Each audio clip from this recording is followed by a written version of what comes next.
ভারতের আসামে কংগ্রেসের প্রবীণ নেতা বিধুভূষণ দাস সম্প্রতি শ্রীভূমি জেলার এক অনুষ্ঠানে বাংলাদেশের জাতীয় সঙ্গীত গেয়ে শোনান তিনি।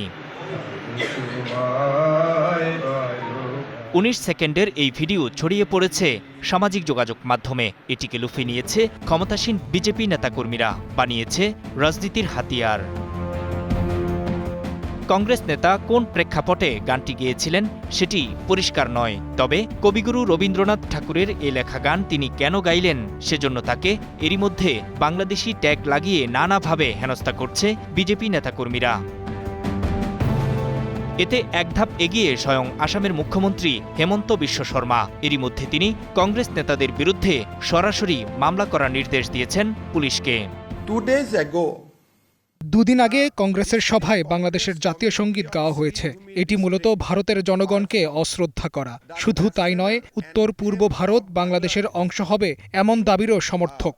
আমি পুলিশকে নির্দেশ দিচ্ছি যাতে কংগ্রেসের জেলা পর্যায়ের নেতাদের বিরুদ্ধে মামলা করা হয় এবং আইন অনুযায়ী ব্যবস্থা নেওয়া হয়। I have instructed Assam Police. শুধু রাজ্যের মুখ্যমন্ত্রী নন, তার মতো অনেকেই এ সঙ্গীত গাওয়াকে দেশ বিরোধী চক্রান্ত হিসেবে আখ্যা দিয়ে কংগ্রেস বিরোধী প্রচারণায় নেমেছেন। যদিও বিশ্লেষকদের অনেকে বলছেন শুধুমাত্র বাংলাদেশের জাতীয় সঙ্গীত বলেই নয়, বরং রবীন্দ্রনাথের এই লেখা গানের ঐতিহাসিক গুরুত্ব অনেক বিস্তৃত।